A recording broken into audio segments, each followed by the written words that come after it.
Bonjour à tous et bienvenue dans l'Instant T, votre quotidienne qui décrypte l'actu du Finistère.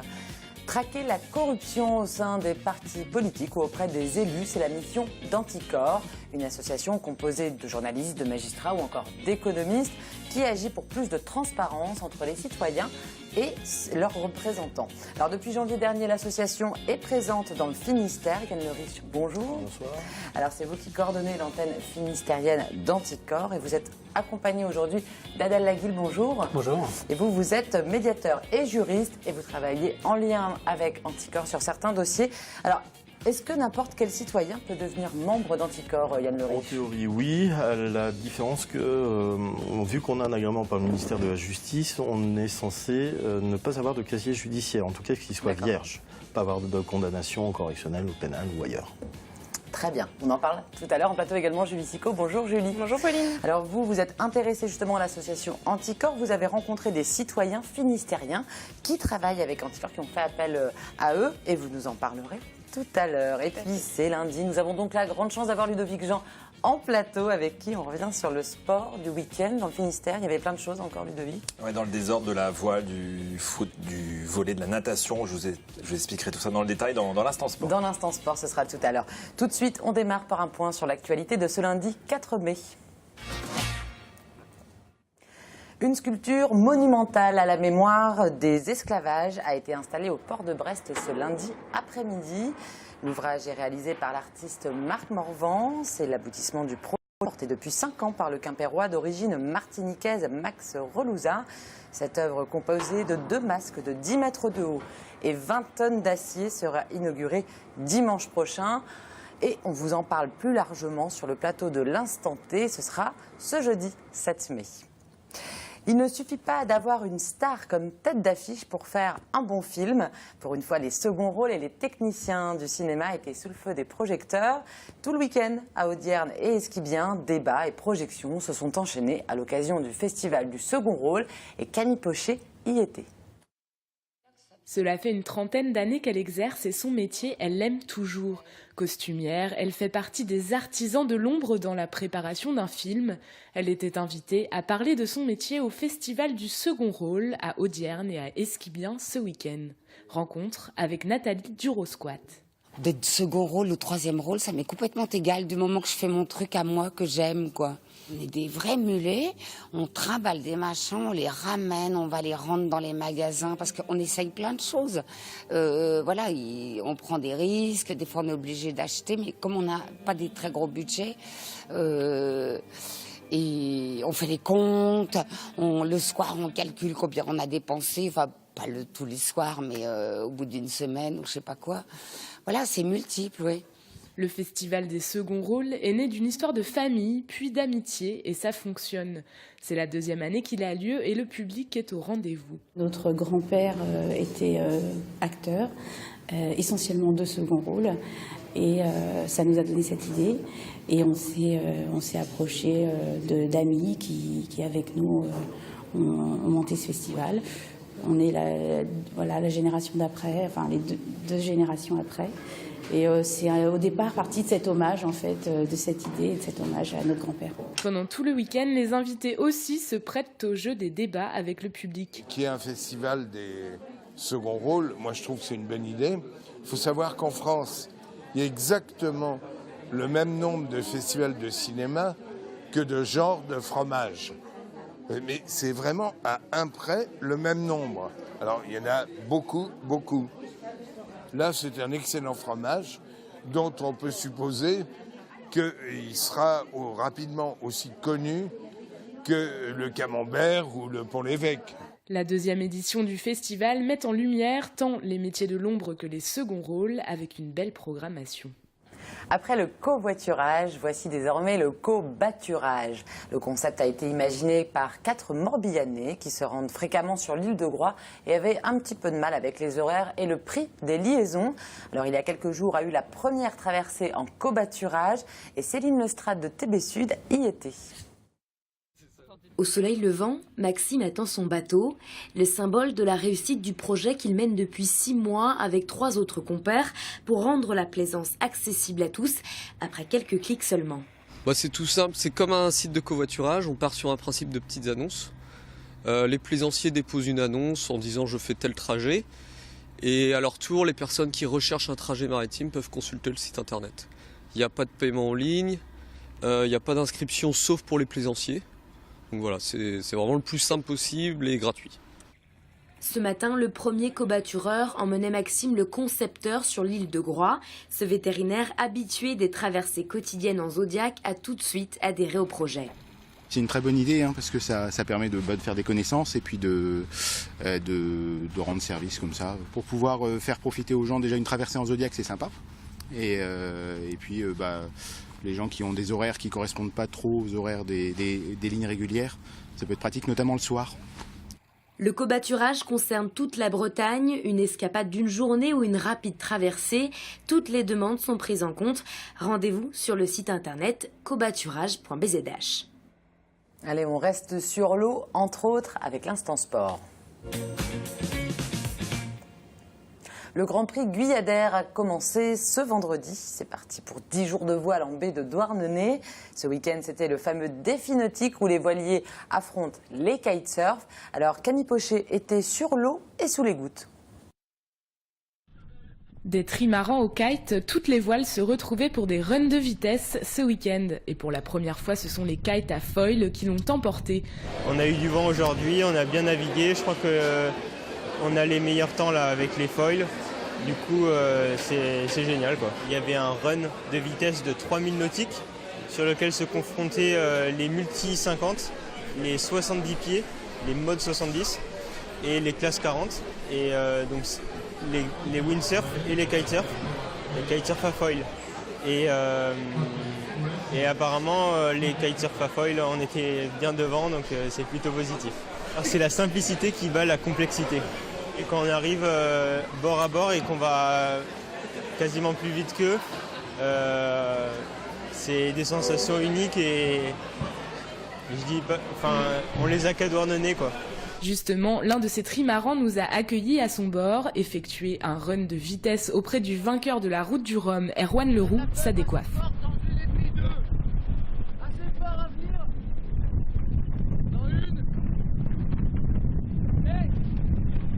La vitesse, ça attire tout le monde, même ceux qui sont simplement sur une petite planche de 2 mètres sont attirés par la vitesse. Ceux qui sont sur des gros bateaux sont aussi attirés par la vitesse. Et quelque part, finalement, on n'est pas là pour prouver quoi que ce soit, mais plutôt pour faire du spectacle. Après, il y a tout un tas d'autres épreuves, avec en particulier le paddle et le canoë-kayak fin de semaine, et la pêche aussi. La pêche en fin de semaine, à cheval sur le week-end. Donc on a une épreuve de pêche. Voilà.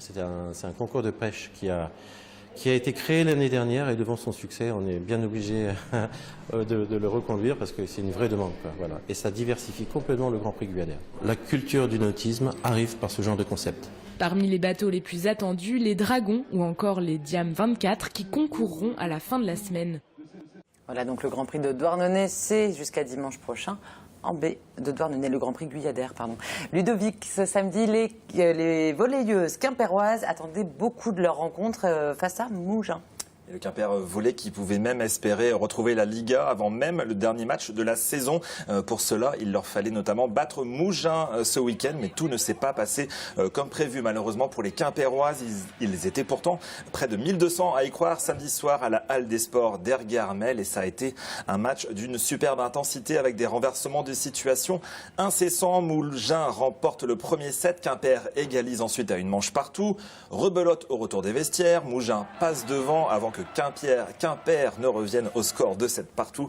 Et puis au bout du suspense, c'est finalement Mougins qui s'impose 17-15 dans le tie-break. Quimper enchaîne une deuxième défaite d'affilée dans ses playoffs, mais reste malgré tout second du classement. Tout se jouera donc à Évreux, où il leur faudra aller gagner 3-7-0 ou 3-7-1 samedi prochain lors du dernier match de la saison. Alors on va écouter l'interview de la joueuse Kelly Oublié et suivie de son entraîneuse Emmanuelle Fouché. Ce soir, on avait les capacités de gagner, de faire mieux ce qu'on a fait ce soir. Mais je ne sais pas, je pense qu'on a manqué d'agressivité sur certains secteurs et que malheureusement, ça a fini en 3-2 alors que je suis sûr qu'on aurait pu faire mieux que ça. Ouais, on rate le coche. Maintenant, ça se trouve, le point qu'on prend ce soir en étant aussi mauvais, c'est peut-être le point qui fera la différence, puisque à l'heure d'aujourd'hui, on est encore deuxième. On a 2 points d'avance sur Mougins, 1 point d'avance sur Chamalières, parce que Chamalières a gagné 3-1 à Nancy. On est encore maître de notre destin. Ça va jouer à Évreux. À nous de ne pas avoir de regrets dans une semaine. Voilà, excusez-moi, vous avez pu le remarquer, Emmanuel Fouché est donc un homme, bien sûr. Et puis c'était un week-end très aquatique avec de la natation et du kayak, Ludovic. Oui, et pour commencer, direction la piscine Foch à Brest pour la 7e édition de NatWest, l'un des plus grands meetings de jeunes nageurs en France. Une compétition réservée aux jeunes âgés de 10 à 13 ans. Et il y a, qui sait, parmi tous ces nageurs que vous voyez à l'image, les futurs espoirs de la natation française. En tout cas, ils s'entraînent déjà très dur tout au long de l'année. Ce week-end, ils étaient près de 300 venus des différentes sélections départementales du Grand Ouest et de nombreux records du meeting sont encore tombés cette année. Et puis, on file sur l'eau avec ce dimanche la 9e édition de la remontée de l'Elorn, 12 km à la rame entre Brest et Landerneau et des conditions assez musclées avec du vent et de la houle, notamment au départ du Moulin Blanc pour les quelques 300 courageux. Il fallait l'être cette année. Les meilleurs ont bouclé la distance en 1h15. Les moins aguerris ont davantage pris leur temps et pu profiter des beaux paysages du bord de l'Elorn puisqu'ils ont mis 3 heures pour rejoindre Landerneau. Et on va terminer, Ludovic, avec du football et des nouvelles de la Ligue 1 et de la Ligue 2, bien sûr. Et la Ligue 1 pour commencer avec Guingamp qui a définitivement assuré son maintien. Parmi l'élite, victoire 2-0 samedi au Roudourou face à Reims. L'en avant qui grimpe à la 10e place du classement. Et puis la Ligue 1, le Stade brestois aimerait bien y retourner la saison prochaine. Ce lundi soir, les Brestois 6e reçoivent Dijon 4e en clôture de la 35e journée de Ligue 2. Victoire impérative pour la formation d'Alex Dupont qui pointe désormais à 6 longueurs. Angers, le 3e. Et puis football, toujours avec la saison des tournois réservée aux jeunes qui vient de démarrer. Parmi les plus relevés, on citera notamment Plomelin, Dirinon ou encore Plougonvelin. Et ce week-end, c'était la 36e édition du Challenge du printemps à Guy Pava, 1200 footballeurs venus de toute la France et de beaucoup plus loin, même d'Angleterre, du Danemark, de Russie et du Japon.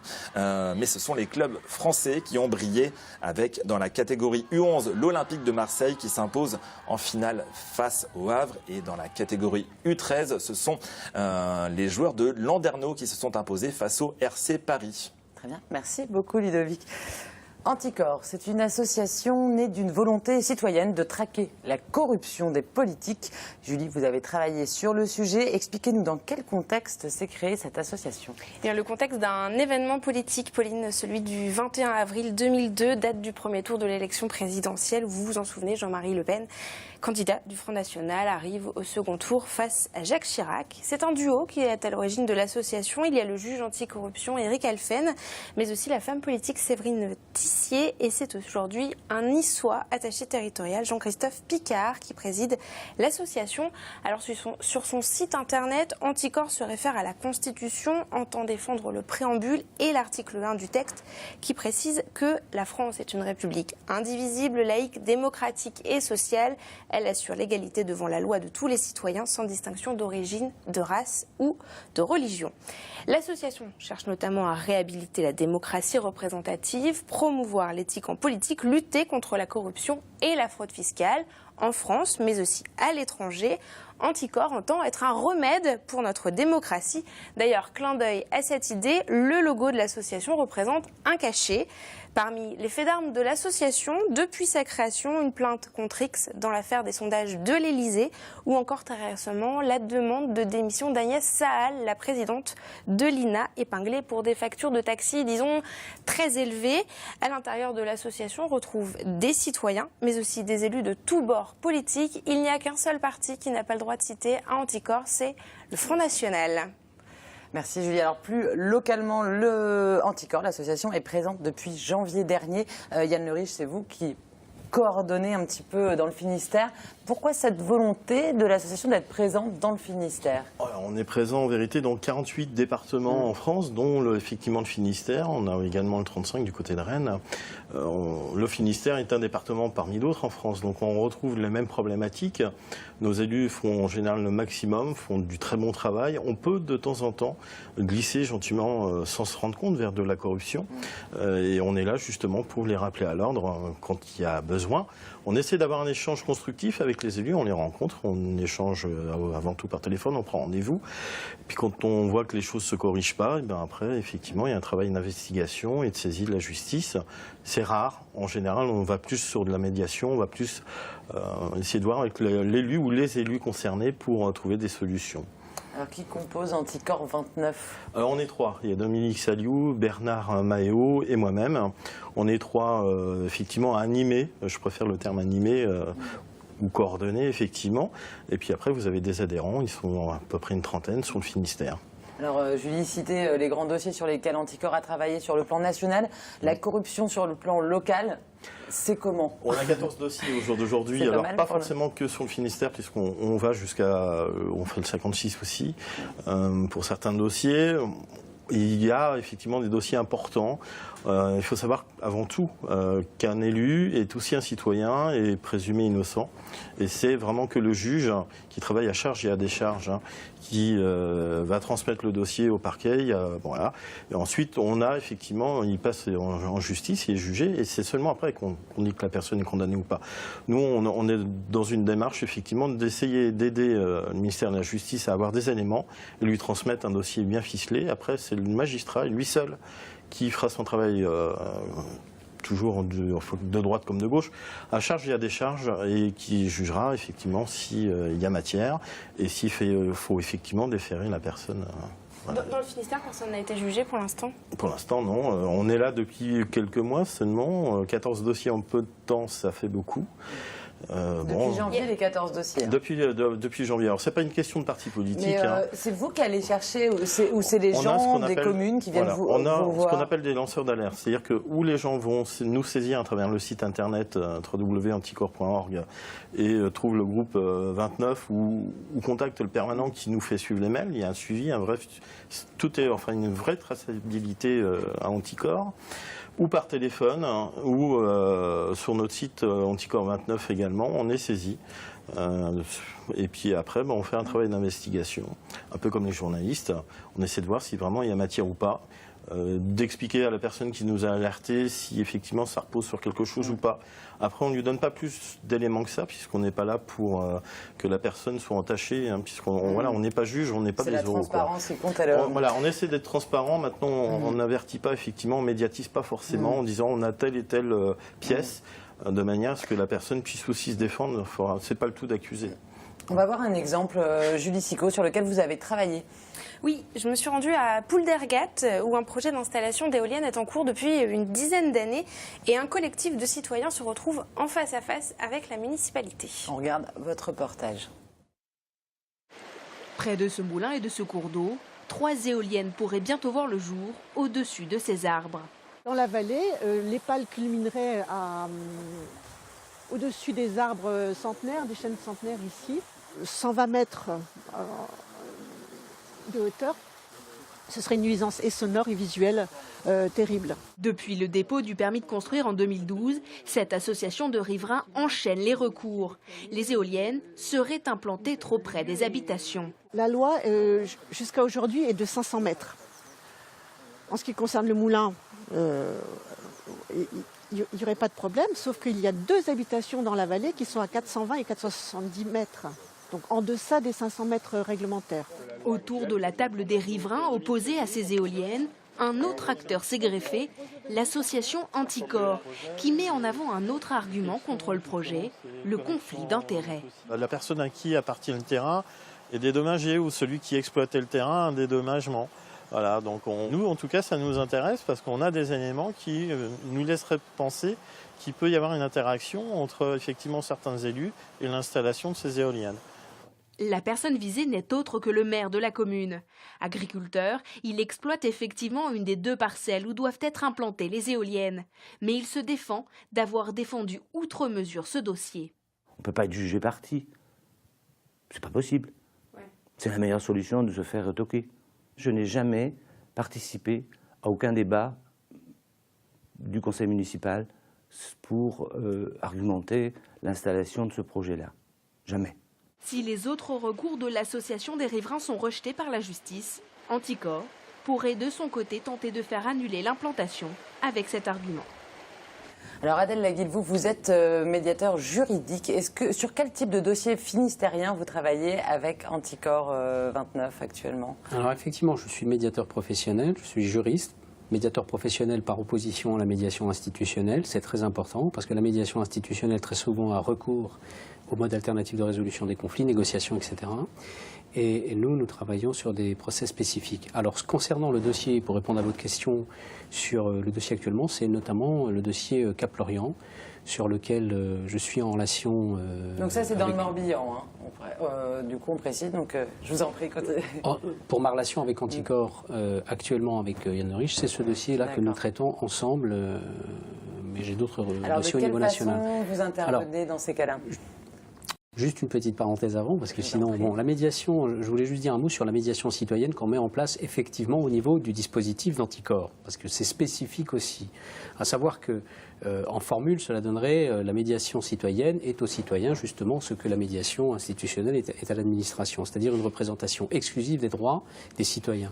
Alors, cette formule, elle n'est pas seulement intellectuelle, ça veut dire qu'effectivement, il a été dit tout à l'heure qu'il y a des lanceurs d'alerte qui donc alertent justement sur des faits de corruption. Nous n'avons pas, nous, vocation médiateur, évidemment, à qualifier juridiquement les faits relatifs à la corruption.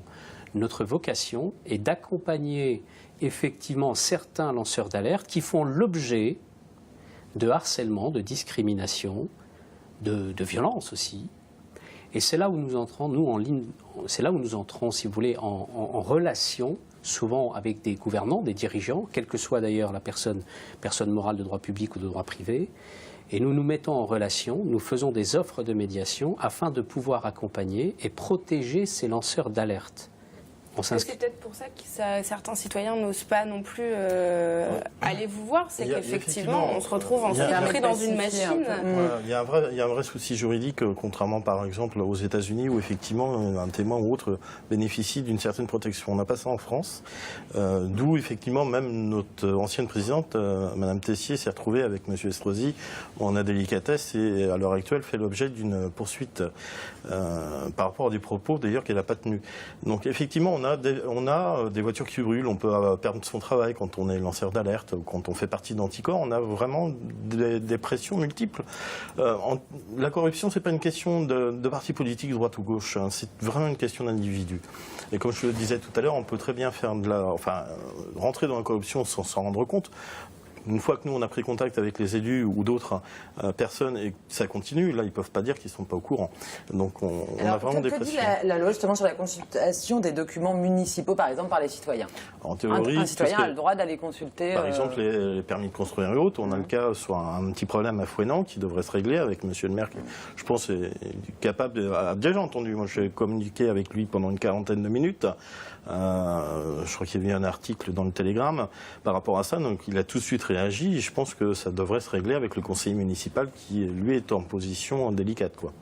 Une dernière question, parce qu'on n'a plus de temps. En 2014, vous avez proposé une charte éthique aux candidats des élections municipales. Est-ce que beaucoup ont signé? Alors, pas mal, oui, effectivement, pas assez, bien évidemment. On retrouve toujours à peu près les mêmes partis politiques, souvent. Mais ça a quand même pris. Tout à fait. Et puis, en 2015, il y a également eu, là, pour les dernières élections, et puis pour les prochaines également. Merci. Alors, c'est pas vraiment une terre de corruption. On est très mal placé, on est à la 33e position. Pour tout savoir, de toute façon, sur Anticorps, le sujet est passionnant. Un seul site internet, www.anticorps.org. Merci beaucoup, messieurs. On passe tout de suite au Focus Programme.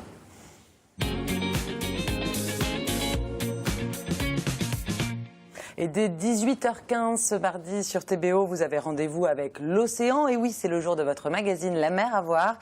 Au programme de l'émission, le secret des plages, comment elles se forment et quelles sont les petites bêtes qui se cachent sous nos serviettes. Vous saurez tout. On regarde un petit extrait. On se projette il y a 18 000 ans. Il faut imaginer, on est en pleine période froide, dans une phase glaciaire, la dernière que l'on ait connue. Le niveau de la mer, donc ici, est à moins 120 mètres. Donc vous imaginez que la plage de Portsmouth n'existe pas, il n'y a pas d'eau en face de nous. Vous prenez donc l'isobate, c'est-à-dire la ligne bathymétrique de moins 120 mètres, et vous imaginez où se situe le trait de côte. Donc là, on est derrière Ouessant pour avoir la première plage. L'archipel de Molène n'existe pas, donc nos ancêtres avaient là une aire de chasse et un terrain de jeu immense. Voilà, donc voilà, si on se situe à ces échelles, ça nous montre déjà que la morphologie d'une plage est extrêmement changeante. Voilà, c'est donc à 18h15 ce mardi sur TBO. Merci avocats d'être venus sur le plateau de l'Heure Santé. Nous, on se retrouve demain pour une nouvelle émission. Et d'ici là, passez à tous une excellente soirée sur TBO. Ciao.